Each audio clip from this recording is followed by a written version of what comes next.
In the quiet of Crestwood, a black man changes his Wi-Fi password, only to face flashing sirens when a neighbor's baseless suspicion dials 911. As police uncover a chilling surveillance web, prejudice blinds the truth, endangering an entire community. Who's the real predator lurking in the shadows? This heart-pounding tale of bias, betrayal, and redemption will grip you from start to finish. Like, share, and subscribe to our channel for electrifying stories that expose injustice and spark change, keeping you hooked with every twist.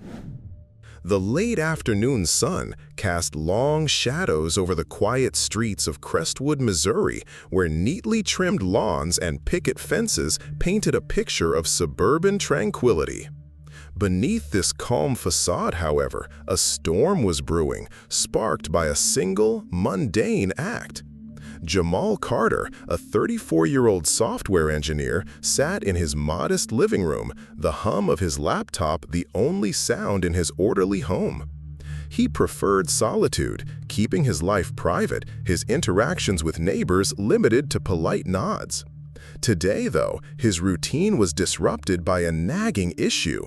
His Wi-Fi, once reliable, had slowed to a crawl, buffering his work calls and stalling his music streams. Frustrated, Jamal opened his router settings on his phone, his brow furrowing as he scanned the list of connected devices. Among the familiar, his laptop, phone, and TV, was an anomaly. Crestwood_X12, a device with a deliberate, almost taunting name. "What the hell is this?" he muttered, his fingers tightening around the phone. He lived alone, shared his password with no one, and yet this intruder had been siphoning his network for weeks, its activity relentless. A chill ran through him, not just from the invasion, but from the possibility of something more sinister. Determined to reclaim control, Jamal decided to kick the device off and reset his password. For a stronger signal, he stepped into his front yard, leaning against the brick wall of his house, the warm sunlight at odds with his growing unease. Across the street, Evelyn Harper, a 42-year-old paralegal, watched from her kitchen window, her hands pausing over a sink full of dishes.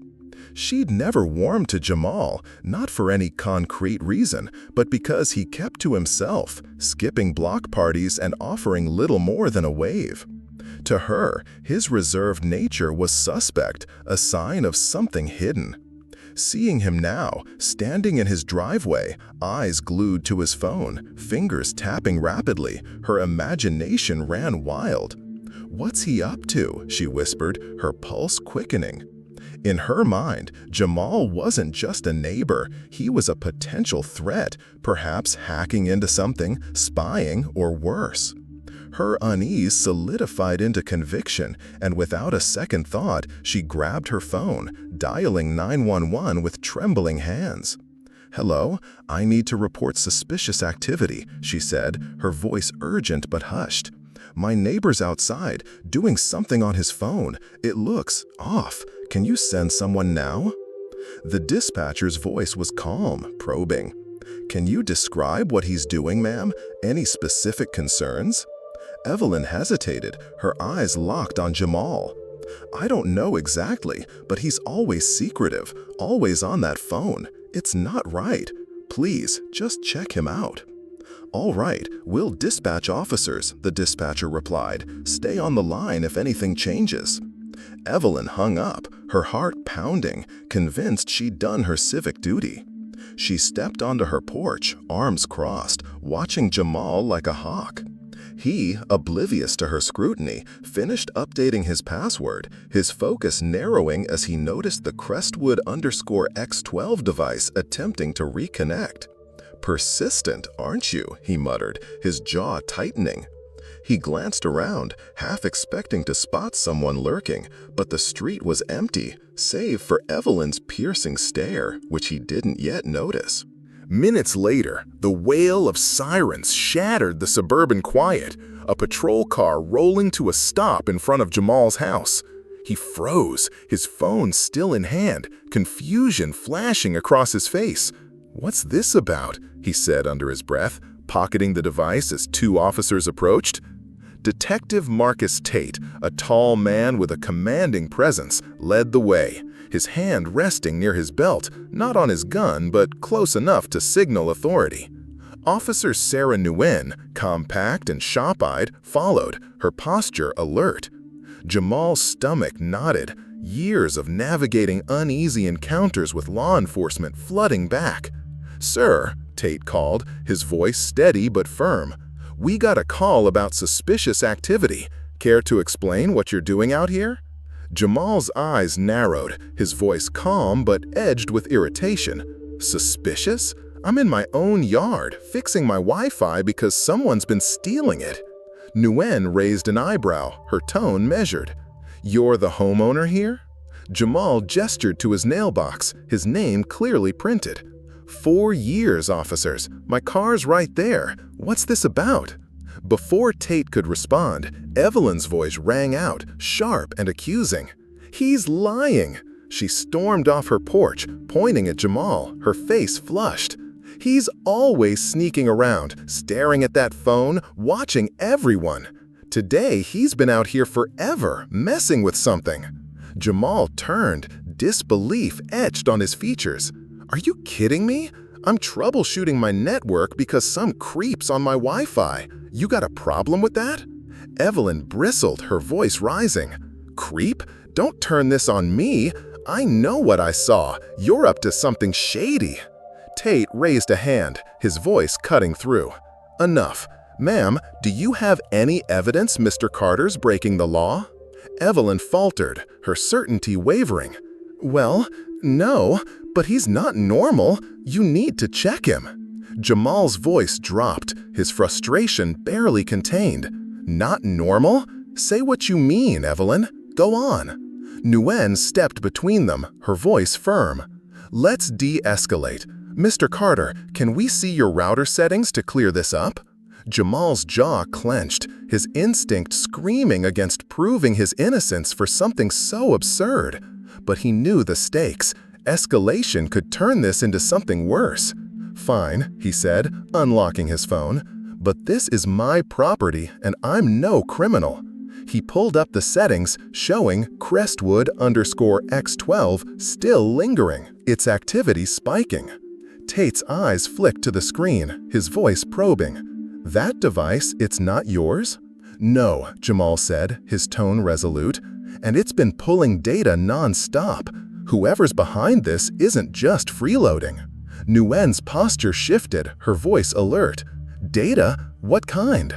Jamal's fingers paused, a chill creeping up his spine.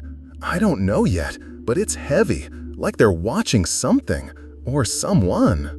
Evelyn's face paled, her voice trembling. "Watching? What are you talking about?" Jamal met her gaze, his voice cold. "I'm talking about a spy in our neighborhood, and it's not me." The fading sunlight bathed Crestwood's quiet streets in a golden haze, but beneath the serene facade, a tense standoff gripped the front yard of a modest brick house. The patrol car's red and blue lights pulsed against the dusk, casting eerie shadows as Detective Marcus Tate and Officer Sarah Nguyen stood before the homeowner, their gazes fixed on his phone screen displaying the rogue device Crestwood X12. The homeowner's revelation that an unknown intruder was pulling heavy data from his Wi-Fi, possibly spying, had shifted the air, turning a routine complaint into something far more sinister. Evelyn Harper, the neighbor who'd called 911, stood on her porch, her arms crossed tightly, her earlier certainty now tinged with unease. The crowd of curious onlookers, neighbors drawn by the sirens, whispered among themselves, their murmurs a low hum of suspicion. The homeowner's voice, steady but laced with urgency, lingered in the air, a warning that the threat wasn't him, but someone or something lurking closer than anyone realized. Tate's eyes narrowed, his voice low and commanding. You're saying someone's using your network to spy? How sure are you? The homeowner tapped his phone, pulling up connection logs, his voice firm. Look at the data flow. Constant, high volume, like they're streaming something. This isn't just someone borrowing Wi-Fi. Nguyen leaned in, her voice sharp. Streaming? You mean like video feeds? Exactly, he said, his fingers pausing as a new log loaded. And it's not just my network. There's activity from other IPs on this street. Evelyn's voice cracked, her confidence crumbling. Other houses? You're saying they're in my Wi-Fi too? He met her gaze, his tone cold but controlled. If you've got cameras or smart devices, they might be watching you right now. The crowd gasped, a ripple of fear spreading. A young neighbor, clutching her toddler, called out, "Watching us? Who would do that?" Tate raised a hand, his voice cutting through. "Everyone, stay calm. We need to verify this." He turned to the homeowner. "Can you show us the full logs inside?" The homeowner nodded, his jaw tight. "Follow me, but I'm telling you, this is bigger than a neighbor dispute." He led the officers toward his front door, Evelyn trailing hesitantly, her face pale. The crowd lingered, phones raised, some already texting, the rumor of a neighborhood spy spreading like wildfire.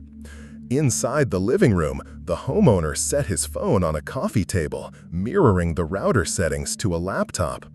The screen glowed, Crestwood X12 blinking ominously. Nguyen's voice was urgent. "Can you isolate what they're accessing?" He clicked through, his fingers swift, then froze, his voice dropping. "It's worse than I thought. They're tapping my security cameras, live feeds from my front and back doors." Evelyn's hand flew to her mouth, her voice trembling. "Your cameras? You mean someone's been inside your house?" "Not inside," he corrected, his voice grim. "They're watching from outside, through my system, and it's not just me." He scrolled, revealing a list of unfamiliar IPs. These are from at least 3 other homes. Tate's posture stiffened, his voice sharp. "3? Can you pinpoint which houses?" "I'm trying," the homeowner said, opening a signal map. "The signal's strongest 2 doors down, maybe 3. Evelyn's breath hitched, her voice barely audible. "That's near my place. Oh God, my kids." Nguyen's voice was steady but tense. "We need to move fast. If this is a network breach, it's a felony." A new voice interrupted, sharp and panicked. "Officers!" A teenage neighbor, Ethan, burst in, his phone raised. "I saw something on my dad's security app. Someone's been logging into our cameras too." Tate turned, his voice commanding, "Show me." Ethan handed over his phone, a grainy feed flickering, a backyard, then a living room, unmistakably his own. "This popped up an hour ago. I thought it was a glitch." The homeowner's eyes widened, his voice urgent. "It's no glitch. They're using a fake network to hijack devices. Anyone who connected is compromised." Evelyn's voice rose, desperate. "Fake network? How? I don't even know what that means." "It's a trap," he explained, his tone clipped. "A signal that looks legit, but once you join, they own your devices. Cameras, mics, everything." Tate's radio crackled, his voice brisk as he called for backup. "This is Tate. We need cybercrime techs at Crestwood now. Suspected surveillance network breach." Nguyen turned to the homeowner, her voice low. "You're good with this tech. Can you trace the source IP?" He nodded, diving into the logs, his fingers flying. "Give me a minute. The data's being routed locally. Someone's close." His screen flashed, a match appearing. "Got it. It's coming from 214 Elm Street." Evelyn gasped, her voice shaking. "That's Riley's house. My cousin. He lives with me." The room fell silent, the revelation a gut punch. The homeowner's eyes flicked to Evelyn, his voice low. "Your cousin? The kid always on his laptop?" Evelyn shook her head, her voice frantic. "No, Riley's just a student. He couldn't." Tate's voice was firm. "We're checking it out. Ma'am, you're coming with us." He turned to the homeowner. "Stay here, keep monitoring. Ethan, go home, lock your doors." The homeowner's jaw clenched, his voice resolute. "I'm not sitting this out. If Riley's behind this, I want to know why." Nguyen hesitated, then nodded. "Fine, but stay back. This could get messy."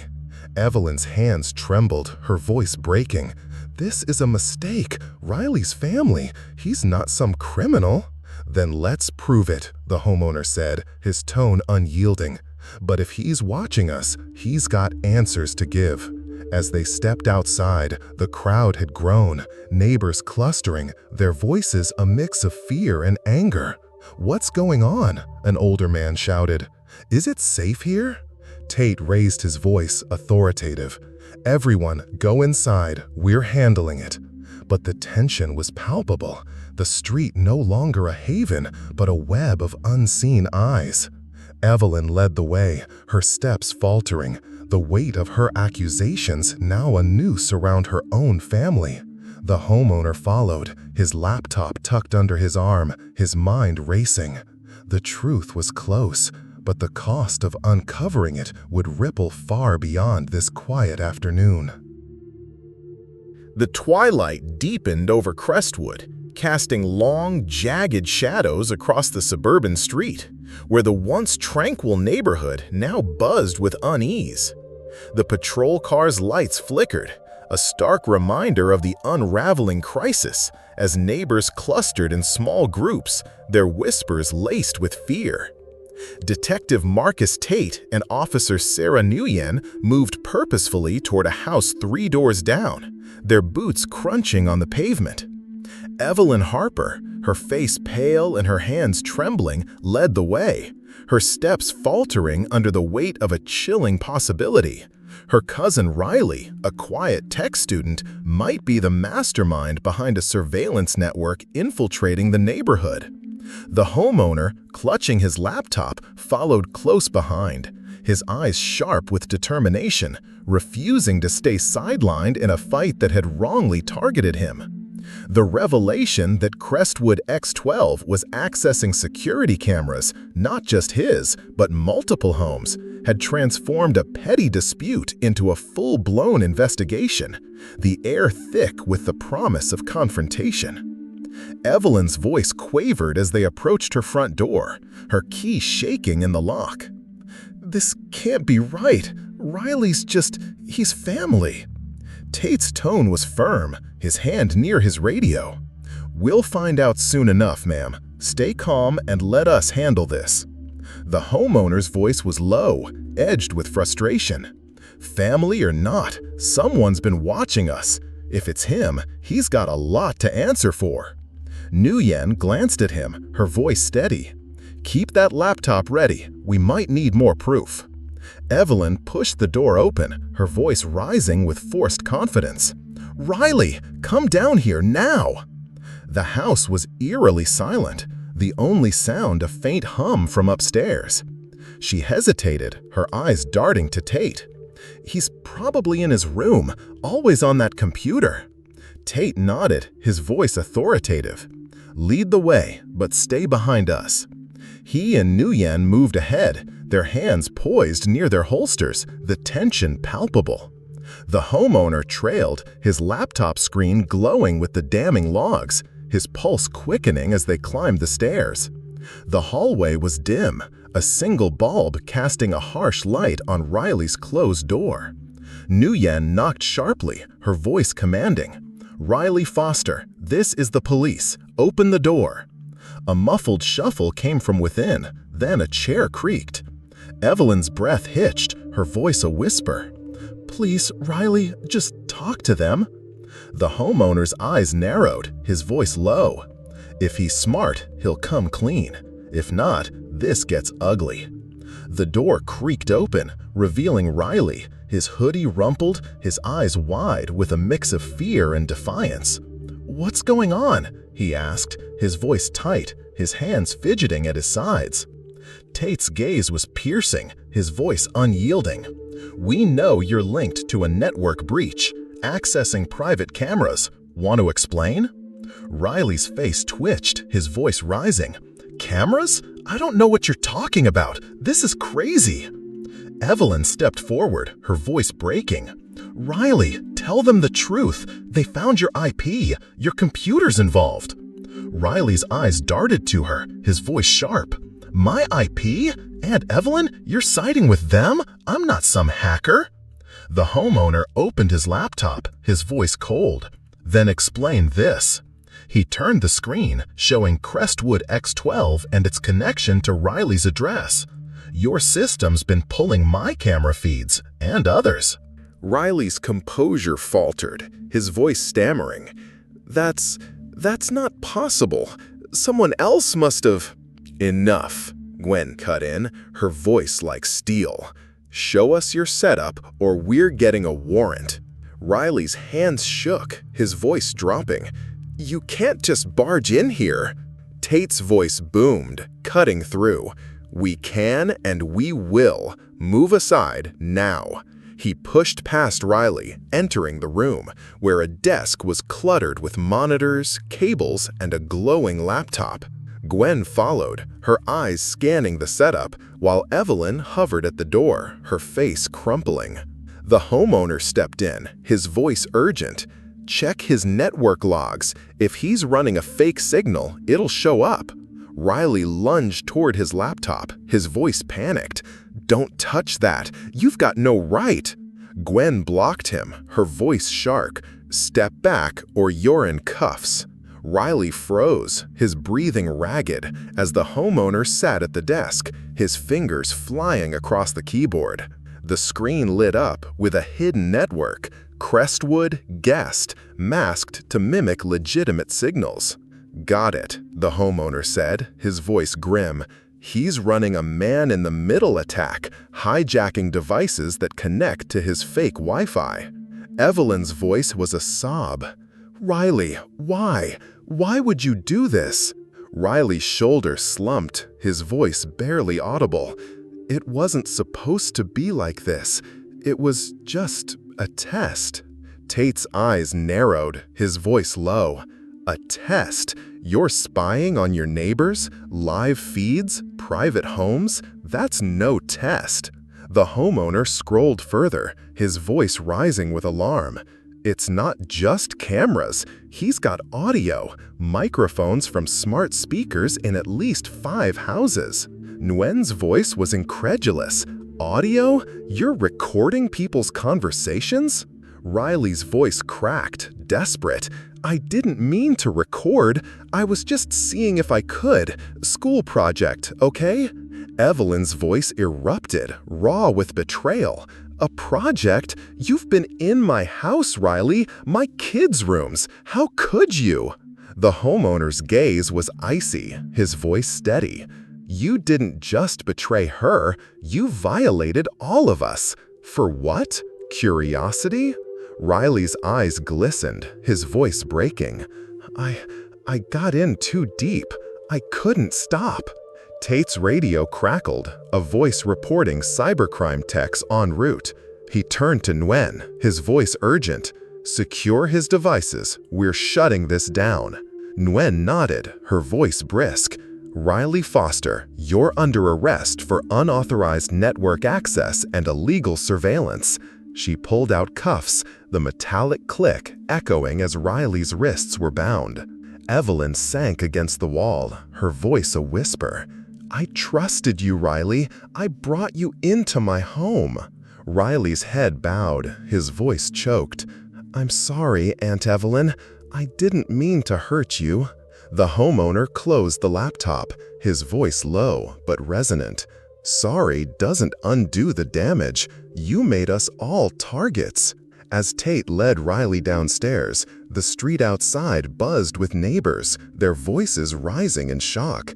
"Is it true?" a woman called. "Someone's been spying on us?" Nguyen addressed the crowd, her voice firm. "We've got a suspect in custody. Go home, secure your networks." But the fear lingered. the neighborhood forever altered by the breach.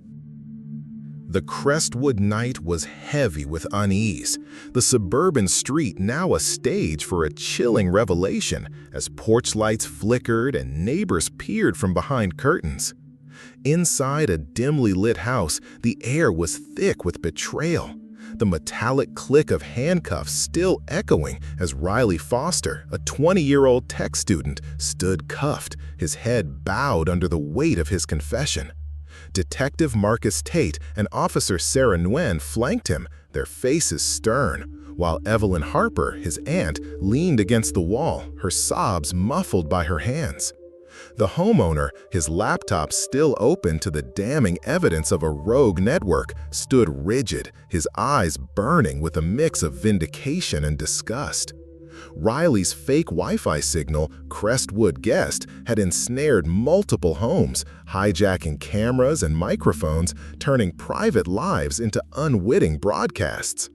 The crowd outside, swollen with anxious neighbors, murmured with growing panic, their trust in the neighborhood shattered.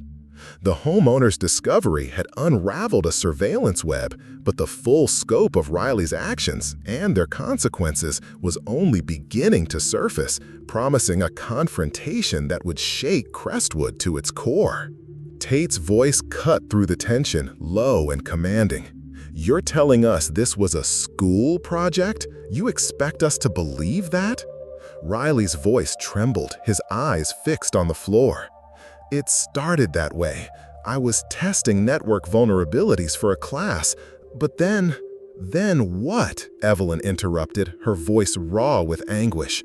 "You decided to spy on us? On your own family?" Riley flinched, his voice cracking. "I didn't mean to. It got out of hand. I saw how easy it was, and I just kept going." The homeowner's voice was icy, his words deliberate. "Kept going? You recorded my home, my neighbors' homes. That's not a mistake. That's a crime." Nguyen's eyes narrowed, her voice sharp. "How many devices did you compromise? Give us a number." Riley hesitated, his voice barely audible. "I don't know. Maybe a dozen. It wasn't personal." "A dozen?" Evelyn's voice rose, her hands shaking. "You watched my kids sleep, Riley. How is that not personal?" Tate stepped closer, his voice a growl. "Where's the data going? You storing it? Selling it? What?" Riley's eyes widened, his voice frantic. "No, I didn't sell anything. It's on my server. Just experiments." The homeowner opened Riley's laptop, his fingers swift as he navigated the files. "Experiments," he said, his voice dripping with disdain. "Let's see." The screen flashed, revealing folders labeled by address. Dozens, not just a dozen, each containing video and audio clips. His voice dropped, stunned. "This is more than Crestwood. You've got feeds from other neighborhoods?" Nguyen's breath caught, her voice urgent.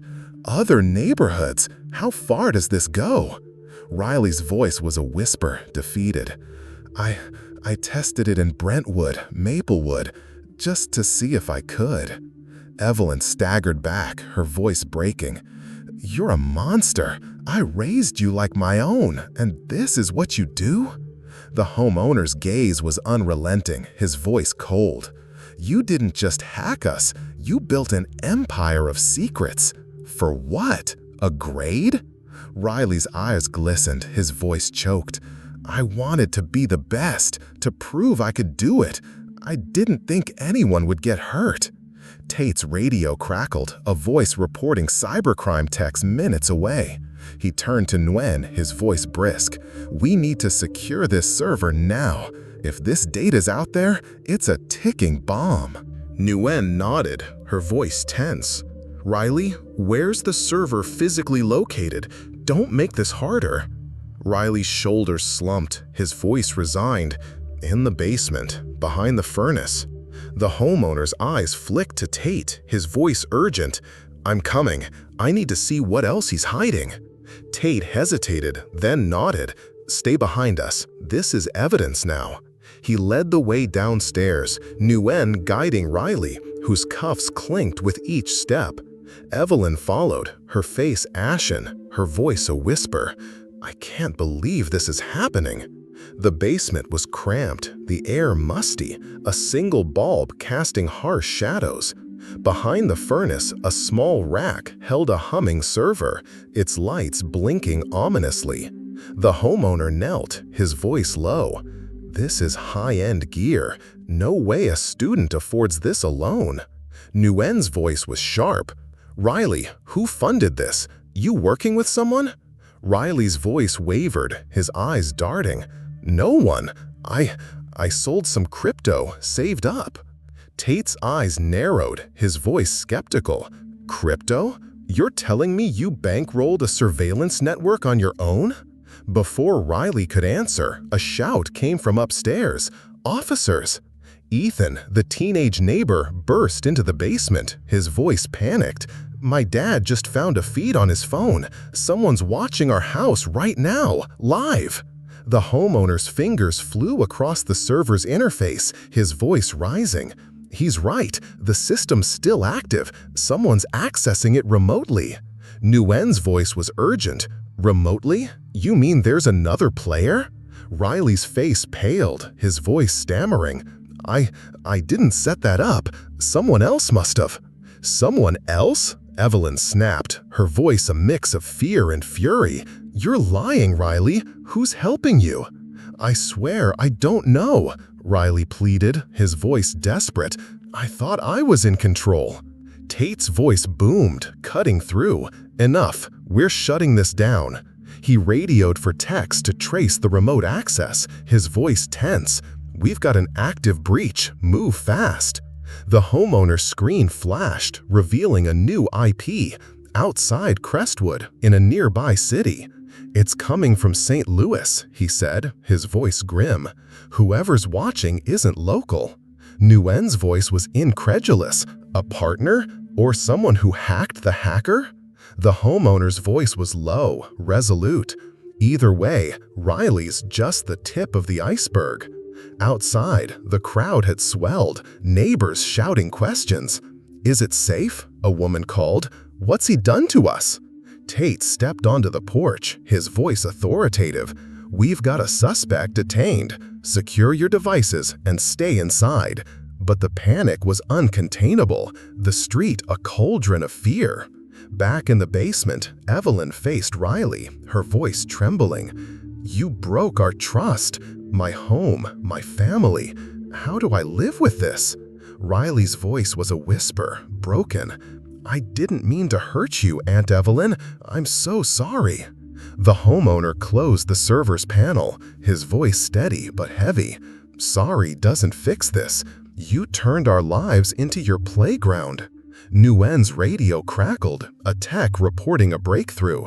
"We've got a lock on the St. Louis IP. It's a known dark web node, professional operation."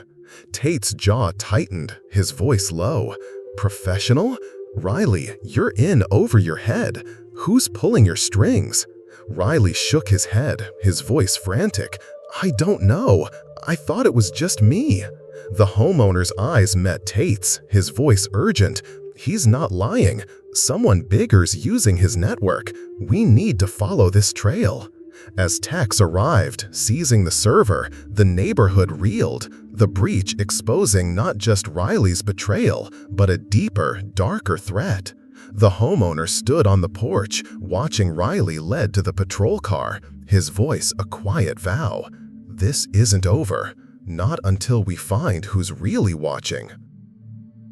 The Crestwood dawn broke cold and gray, a somber veil over a neighborhood forever altered by betrayal. Months after the chilling discovery in a cramped basement, Courtroom 4A in St. Louis's federal courthouse hummed with tension, its benches packed with residents, journalists, and cybersecurity experts. The homeowner sat in the front row, his posture rigid, his eyes fixed on the defendant's table, where Riley Foster, now gaunt and hollow-eyed, awaited judgment. Detective Marcus Tate and Officer Sarah Nguyen stood near the prosecution, their faces etched with resolve. Evelyn Harper, Riley's aunt, sat apart, her hands clasped tightly, her gaze distant, haunted by the weight of her role in sparking this saga. The trial had gripped the nation, exposing a surveillance network that stretched beyond Crestwood, implicating a dark web operation far larger than one young hacker's ambition. Riley's arrest, driven by the homeowner's relentless pursuit of truth, had unraveled a web of digital espionage. But today, the courtroom would decide not just his fate, but the lessons Crestwood and the country would carry forward. The judge's gavel fell, silencing the room. Prosecutor Lena Ortiz rose, her voice clear and commanding. Riley Foster violated the privacy of dozens, turning homes into unwitting stages for his experiments. But he didn't act alone. A St. Louis-based dark web syndicate exploited his network. The homeowner's jaw tightened, his voice a whisper to Tate beside him. He was a pawn, but he still opened the door. Tate nodded, his voice low. Doesn't excuse him. He knew what he was doing. Evelyn's eyes glistened, her voice barely audible. I should have seen it. I let him into my home. Nguyen, nearby, leaned in, her voice gentle but firm. You couldn't have known, ma'am. He hid it from everyone. Ortiz called the homeowner to the stand, his testimony a linchpin. He stood, his voice steady, addressing the jury. I changed my Wi-Fi password to protect my home, but ended up exposing a threat to us all. Riley's system wasn't just watching, it was stealing our lives piece by piece. Riley's attorney, James Keller, stood, his tone measured. You're a tech expert, sir. Couldn't you have misread the data, exaggerated the threat? The homeowner's gaze was unyielding, his voice sharp. Exaggerated? I found his fake network, his server, his feeds. Dozens of homes, including mine, laid bare. That's not a mistake. Keller pressed, his voice probing. But Riley was a student, not a mastermind. Isn't it possible he was manipulated? The homeowner paused, his voice deliberate. He built the trap. Whether someone else used it doesn't change that he said it. The gallery murmured, the jury's faces somber. Evelyn's hands trembled, her voice a whisper. He was my family. How did I miss this? Ortiz called Nguyen, whose testimony was razor sharp. Riley's server held data from 53 homes across 3 cities. We traced the remote access to a dark web node, but Riley's network was the gateway. Keller's voice was skeptical. You're suggesting a college kid orchestrated a syndicate? Nguyen's eyes flashed, her voice firm. No, he was reckless, not a kingpin, but his actions gave criminals a foothold. The prosecution's final witness, a cybersecurity analyst, unveiled a bombshell. Riley's network had been co-opted by a hacker group selling live feeds to voyeurs and blackmailers. Foster's breach, she said, was a goldmine for predators. Riley looked down, his voice inaudible, a shadow of the defiant student he'd been. The homeowner's eyes met Evelyn's, his voice low. He didn't just hurt us, he opened the door to monsters. The jury deliberated for 2 days, the courtroom a pressure cooker. The verdict was unanimous, guilty on charges of unauthorized access, wiretapping, and facilitating cybercrime. The judge's voice was grave. Riley Foster, you are sentenced to 7 years in federal prison, followed by 10 years probation. Your actions endangered countless lives. Riley's shoulders shook, his voice a broken whisper. I didn't mean for this. I'm sorry. Evelyn sobbed, her voice choked. You broke us, Riley. You broke everything. Tate's hand rested on the homeowner's shoulder, his voice gruff. You stopped him. That's what matters. The homeowner shook his head, his voice heavy. It shouldn't have come to this, all because of a neighbor's suspicion. Outside, reporters swarmed, their questions relentless. "Sir, will you sue the police? What's next for Crestwood?" The homeowner faced them, his voice resolute. "This isn't about one mistake. It's about trust. How we break it with assumptions, how we rebuild it with truth. I was judged before I could speak, but the real threat was hidden in plain sight." A reporter pressed, her voice sharp. "Are you calling for privacy laws, community reforms?" His gaze was steady, his voice clear.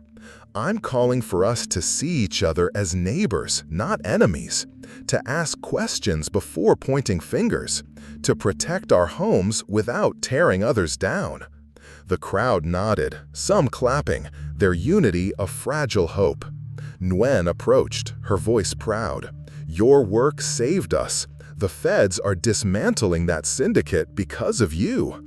Evelyn stepped forward, her voice trembling. "I misjudged you. I called the police, started this mess. Can you forgive me?" The homeowner's eyes softened, his voice calm. "Forgiveness starts with doing better. Learn from this, Evelyn." She nodded, tears falling. "I will. I promise." Weeks later, the homeowner stood in his yard, the same spot where it all began, now quiet under a starry sky. He checked his router, a habit born of caution, and whispered, "We're safe now." His actions had led to new laws, stricter penalties for cyber breaches, mandatory network security education. Crestwood held town halls, neighbors sharing stories, rebuilding trust. The homeowner became a reluctant hero, his story taught in schools, a cautionary tale of bias and vigilance. Evelyn moved away, seeking a fresh start, her guilt a constant shadow. Riley, in prison, wrote letters of remorse, but his path to redemption was long.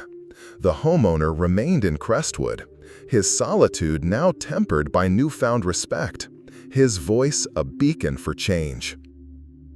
The story of Jamal Carter and Crestwood reveals profound lessons about the dangers of prejudice, the fragility of trust, and the power of truth. Jamal's ordeal, facing police scrutiny over a neighbor's baseless suspicions, exposes how snap judgments fueled by bias can target the innocent, while real threats, like Riley's surveillance network, go unnoticed. Evelyn's mistake underscores the need to question assumptions and seek evidence before accusing others, highlighting how fear can fracture communities.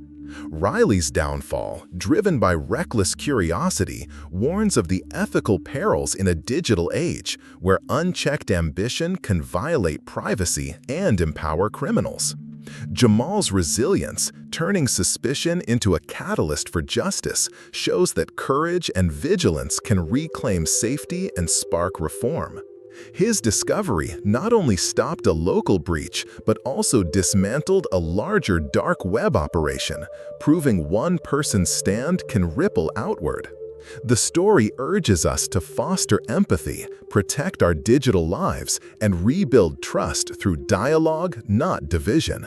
Crestwood's transformation, through new laws and community efforts, emphasizes that healing begins with accountability and understanding. We must challenge stereotypes, safeguard our homes, and value truth over fear to create stronger, safer neighborhoods.